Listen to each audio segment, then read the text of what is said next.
नमस्कार दोस्तों, आपके यूनिक ऑनलाइन गुरु में बहुत स्वागत है। दोस्तों, आप लोग ये जानते होंगे और बहुत लोगों के दिमाग में ऐसी बातें उठती होंगी कि आखिर पॉलिटेक्निक करने के बाद हम क्या करेंगे, पॉलिटेक्निक करने के बाद हम क्या करेंगे और कितनी सैलरी मिलेगी। सबके दिमाग में ये होगा। जितने भी हमारे पॉलिटेक्निक के छात्र हैं, सबके दिमाग में यही होगा कि क्या हम पॉलिटेक्निक कर लेंगे तो हमें जॉब मिल पाएगी या नहीं मिल पाएगी, क्या मेरा निर्णय सही रहेगा या गलत रहेगा। इस विषय पे लोग बहुत ही चिंतित होंगे। जितने भी हमारे पॉलिटेक्निक के स्टूडेंट हैं, सबको मैं ये आश्वासन देता हूँ कि ये वीडियो समाप्त होते ही उनकी जितनी भी क्वेश्चन होंगे वो सारे मैं दूर करने का प्रयास करूँगा। दोस्तों, जहाँ तक बात करते हैं पॉलिटेक्निक, आखिर ये पॉलिटेक्निक होती कब, कैसे है, कौन से कोर्स करने के बाद हम पॉलिटेक्निक करते हैं? 10 पास करने के बाद कि 12 पास करने के बाद कि 8 पास करने के बाद? लेकिन ये बहुत सारे लड़कों को ख्याल में होगा कि बहुत से ऐसे लड़के हैं जो डायरेक्ट बीटेक करते हैं, 12 के बाद डायरेक्ट बीटेक करते हैं। क्या ऐसा आपके दिमाग में कभी क्वेश्चन उठा है कि क्या 10 के भी बाद हम बीटेक कर सकते हैं? तो ये सारे क्वेश्चनों का सॉल्यूशन हम देंगे। दोस्तों देखिए, बीटेक की जहां हम बात करते हैं, जहां बीटेक की मैं बात कर रहा हूं, तो बीटेक जो होता है, जो बीटेक होता है वो 12 पास पे होता है। कितने पे? 12th पास। 12th पास होना चाहिए। क्या होना चाहिए? 12th पास होना चाहिए। और जो पॉलिटेक्निक होता है वो 12th पास भी कर सकता है, कर सकता है, या वो 10 पास करने के बाद भी कर सकता है। 10th पास करने के बाद भी वो पॉलिटेक्निक कर सकता है। ठीक है, पॉलिटेक्निक कर सकता है। लेकिन बहुत से लड़कों के दिमाग में ये क्वेश्चन होएगी कि क्या मैं पॉलिटेक्निक कर लूंगा तो मुझे जॉब मिलेगी कि नहीं मिलेगी। तो देखिए, उसमें पॉलिटेक्निक में बहुत सारे कोर्सेज होते हैं और पॉलिटेक्निक स्टार्टिंग से बता रहे हैं कि 10 पास जब करते हैं तो हम पॉलिटेक्निक का फॉर्म अप्लाई कर सकते हैं, जो हमारी संस्था तैयारी करा रही है। इस समय पॉलिटेक्निक का फॉर्म आया हुआ है। ठीक है, और दोस्तों काउंसलिंग भी हो रही है, बहुत सारे लड़के एडमिशन करा भी रहे हैं बहुत सारे राज्यों में। तो देखिए कि पॉलिटेक्निक में कितने कोर्स होते हैं। पॉलिटेक्निक में सिविल होता है, मैकेनिकल होता है, इंजीनियरिंग होता है, कंप्यूटर भी होता है। ठीक है, बहुत सारे कोर्सेज हैं। अब ये हमें चूज करना है कि किस में हमें इंटरेस्ट है। सारे कोर्सेज में, सारे क्षेत्रों में जॉब है, और सारे क्षेत्रों में देखा जाए तो पैसा है, क्योंकि पैसे के लिए ही सभी लोग पढ़ रहे हैं। सभी लोग पैसे के लिए पढ़ रहे हैं, और पैसा नहीं है तो कुछ भी नहीं है दोस्तों। क्योंकि पैसे के लिए ही तो हम, यदि पैसा नहीं मिलेगा तो खाएंगे कहाँ से? बच्चों को और बीवी को कैसे पढ़ाई लिखाएंगे और कपड़ा लत्ता देंगे? ये सब कब पैसा मिलेगा तब। तो जहाँ तक बात है 10th पास की, तो हमने क्या किया, एक और चीज़, जो क्या वो 10th पास किया है और वो फिजिक्स, केमिस्ट्री और बायोलॉजी, फिजिक्स, केमिस्ट्री और बायोलॉजी, ये तीनों सब्जेक्ट से लेकर के पढ़ा है, और मैथ भी, और कोई आर्ट साइंस से पढ़ा है। आर्ट साइंस में हिंदी ले लिया है, समाज शास्त्र ले लिया है, कृषि विज्ञान ले लिया है, और तरह तरह की बहुत सारी आर्ट में जितने भी सब्जेक्ट होते हैं, सोशोलॉजी ले लिया है। तो क्या वो भी पॉलिटेक्निक का फॉर्म भर सकता है? नहीं, वो नहीं भर सकता। उसको मैथ लेना अनिवार्य है, मैथ लेना अनिवार्य है। मैं साइंस स्ट्रीम से होना चाहिए, उसको 10 में साइंस स्ट्रीम से होना चाहिए। और एक और रिक्वायरमेंट होता है 35, जो कि है 35%, कितना, 55% से वो पास होना चाहिए। ठीक है, उसको पासिंग मार्क 35% होनी चाहिए। इस चीज को दोस्तों याद रखिएगा। और बहुत सारे लोगों के दिमाग में ये आया होगा कि क्या मैं बीटेक कर सकता हूं 10 पास जो किया है? नहीं, बीटेक नहीं कर सकते। बीटेक इसलिए नहीं कर सकते क्योंकि बीटेक करने के लिए तुम्हें 12 पास करना पड़ेगा। बीटेक ये पॉलिटेक्निक जो कर लिया है वो बीटेक कर सकता है, जो पॉलिटेक्निक कर लिया है वो बीटेक कर सकता है। क्यों? और जो पॉलिटेक्निक कर लिया है वो बीटेक करेगा तो उसके लिए फायदा भी होगा। क्या फायदा होगा?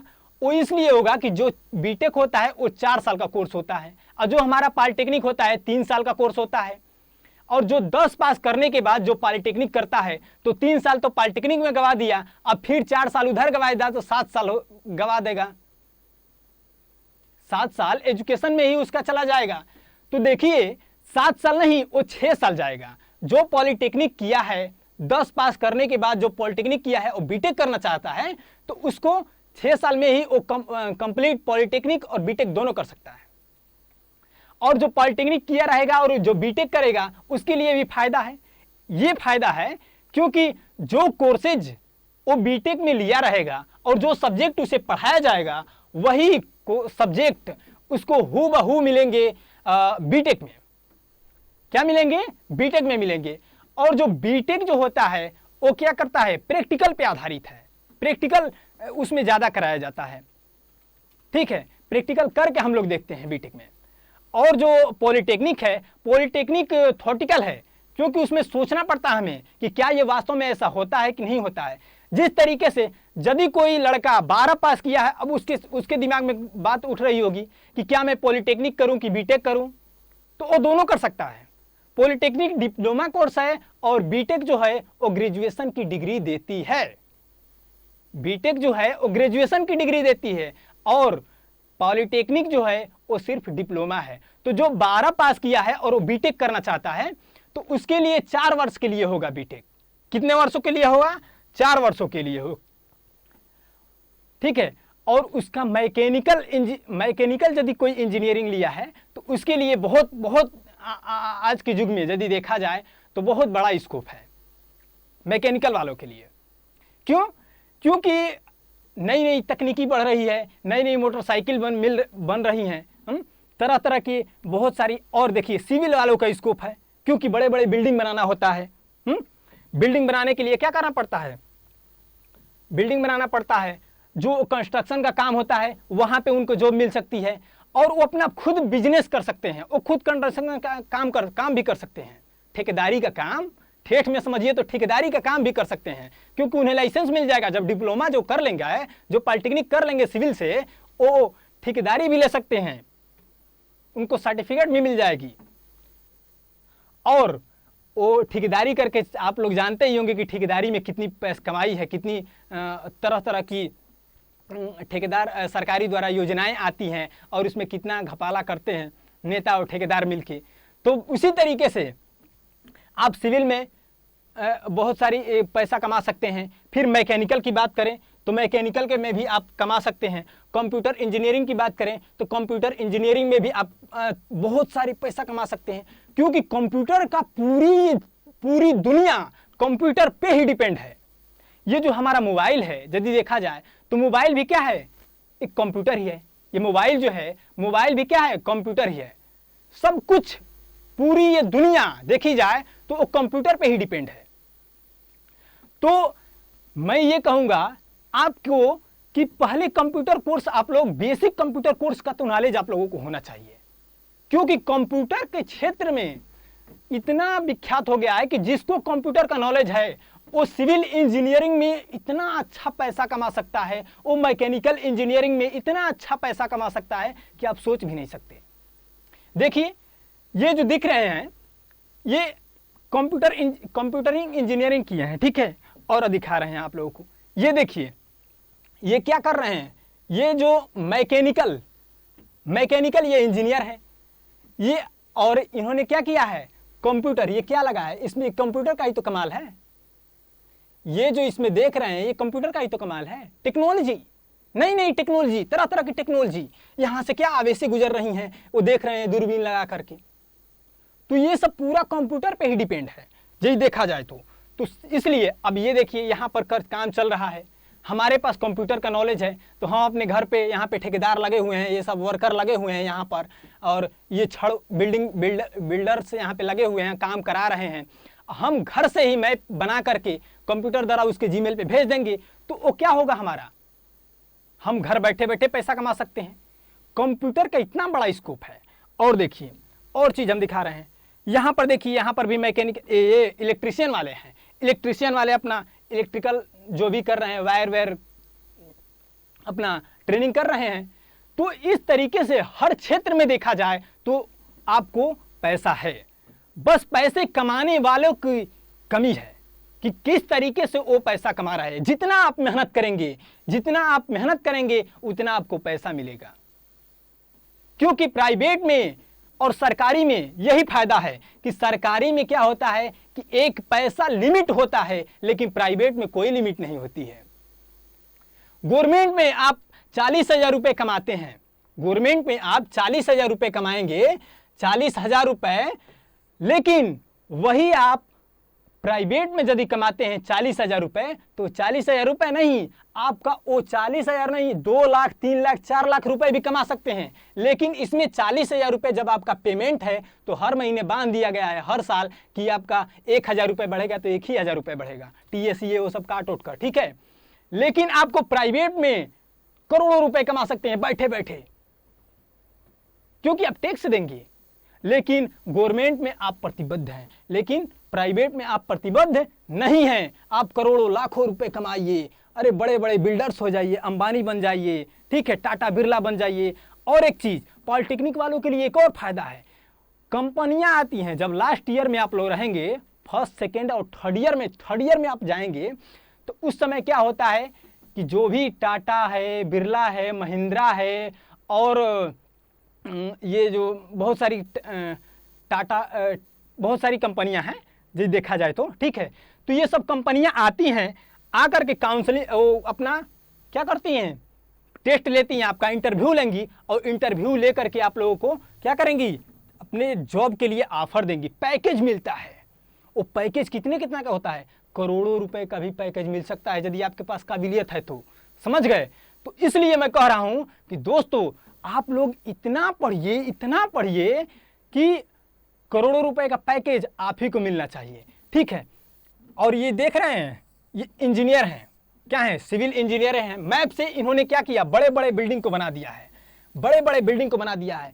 अरे इतना सिविल में तो इतना वैकेंसियां हैं, इतना प्राइवेट, इतना पैसा है कि अरे आप सोच तक नहीं सकते। एक मैप बनाए, करोड़ों रुपए मिल गया। अब क्या सोच सकते हैं, संसद भवन का निर्माण करना है, नई संसद भवन बना है, तो उसके लिए क्या, इंजीनियर को बुलाया गया, डायग्राम बनाए, वो कितना रुपए लिए होंगे ये कभी सोचा है। देखिए इसी तरह विदेशों में जाएंगे, बड़ी बड़ी कंपनियां कंस्ट्रक्शन का आती है, अंबानी का घर बनाना है तो अंबानी बोलेंगे आपसे कि आप आइए और हमारा नक्शा बना दीजिए घर का, ठीक है। तो वो क्या करेंगे, अंबानी तो नहीं आएंगे, लेकिन अंबानी के जो असिस्टेंट रहेंगे वो आएंगे आपके पास, कहेंगे कि सर हमारा घर का नक्शा बनाना है और उसको इस तरीके से बनाना है कि उस पर बम भी फेंका जाए तो उस पर असर न करे। तो आप क्या करेंगे, आप इंजीनियर रहेंगे, पढ़े लिखे रहेंगे, तो अच्छे तरीके से आप उसका मैप और ढाका तैयार करके उनको सौंप देंगे, जो कंपनी होगी उसको। और जो कंपनी अपने अपने इंजीनियर रखती है तो हो सकता है कि आपको भी रखी रहे, ठीक है। तो आप जब उस तरीके से बम भी फेंकने पर वो घर तबाह न हो, ऐसा जब घर बना देंगे और ऐसा आइडिया उस कंपनी को दे देंगे, तो क्या आपको करोड़ों रुपए से कम देगी, नहीं, अरे अरबों रुपए आप कमा लेंगे, ऐसा बना देंगे तो, ठीक है। तुरंत अमेरिका वाले आपको बुला लेंगे। जैसे क्या होता है कि हमारे देश के जितने भी अच्छे अच्छे डॉक्टर हैं, जितने अच्छे अच्छे वैज्ञानिक हैं, वो क्या करता है, अमेरिका खरीद लेता है, आएगा कहेगा कि 2 करोड़ 7 करोड़ लीजिए, पैकेज पे चलिए हमारे यहाँ, 10 साल के लिए आपको नागरिकता दे देंगे, आपको पैसा दे देंगे, ये कर देंगे। और हमारे देश में उसकी होता ही नहीं है, इसीलिए हमारे देश में डॉक्टरों की कमी है। जितने अच्छे अच्छे हमारे देश के डॉक्टर हैं वो सारे लोग विदेश में हैं कि नहीं है। यदि मैं गलत कर रहा हूं तो कहिए कि नहीं है। कुछ यहाँ पर भी हैं, अच्छे अच्छे डॉक्टर हैं जो अच्छे समझदार हैं, वो ये कहते हैं कि 2 रुपए कम कमाएंगे लेकिन अपने देश में कमाएंगे, अपने देश का विकास करेंगे। लेकिन जो पैसों के लिए मारे हैं तो वो विदेश तो चले ही जाएंगे। तो आप लोग क्या करिएगा, सब कुछ करिएगा, पैसा कमाइएगा, लाखों रुपए अरबों रुपए कमाइएगा, लेकिन क्या करिएगा, अपने देश को कभी मत भूलिएगा। यदि देश की जरूरत पड़ी तो आप लोग उस देश को भले ही छोड़ दीजिएगा, लेकिन अपने देश को मत छोड़िएगा। और साथ साथ एक और चीज कर रहे हैं कि जो बड़े बड़े लोग होते हैं ना, और जो जा कर के दिल्ली, बम्बई और कलकत्ता चले जाते हैं, वो अपने गाँव पे ध्यान नहीं देते हैं, वो अपने गाँव पे ध्यान नहीं देते हैं। दूसरी की बात मैं क्या करूं, अमिताभ बच्चन की बात कर रहा हूं, यहीं के प्रयागराज के हैं। कितने वर्षों हो गए वहां के गांवों के लोग तलाश कर रहे हैं कि कब देख लें, अमिताभ बच्चन को देख लें। बूढ़े बाबा देखना चाहते हैं कि अमिताभ बच्चन को देख लें। आज तक से अमिताभ बच्चन इलाहाबाद में अपने गांव नहीं गए, एक लाइब्रेरी बनवाए हैं वहां पे। गलत मैं नहीं कह रहा हूं, आप लोग पता करिएगा। एक लाइब्रेरी बनवाए हैं, वो लाइब्रेरी का हालत देखेंगे आप लोग तो बहुत बुरी हो गई है। तो इसीलिए आप लोग भूल ना जाइएगा और वो रुपए कमा कर, लेकिन अपने गांव को ना भूलिएगा, अपने घर को ना भूलिएगा, आपके जो पैतृक भूमि है उसको ना भूलिएगा। इस चीज को याद रखिएगा दोस्तों। देखिए, जहां तक मैं बात कर रहा हूं इसकी पॉलिटेक्निक की, तो पॉलिटेक्निक आप लोग करिए और अच्छे से करिए। सारे कोर्सेज अच्छे हैं। कोई कह रहा है कि नहीं ये कोर्सेज नहीं है, इसका स्कोप नहीं है। अरे यार, स्कोप क्यों नहीं है? स्कोप तो हर क्षेत्र में है। आप लोगों को कमाने की जरूरत है, आपको अपने माइंड डेवलपमेंट करने की जरूरत है।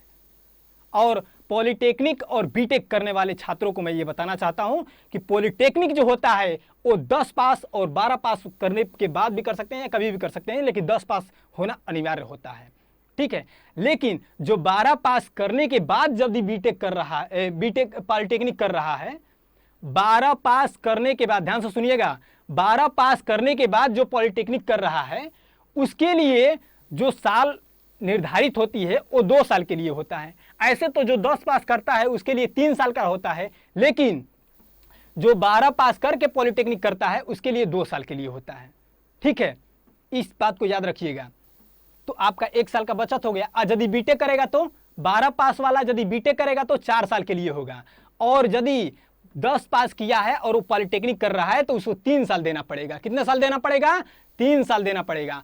और लास्ट ईयर में क्या होता है कि बड़ी बड़ी कंपनियां, टाटा बिरला जैसी कंपनियां आती हैं और वहां पर इंटरव्यू लेती हैं, पेपर लेती हैं, और यदि आप उसमें उत्तीर्ण होते हैं तो आपको कंपनियां पैकेज देती हैं और अपने यहाँ लेकर के चली जाती हैं। आप लोगों लाखों रुपए, करोड़ों रुपए कमाते हैं।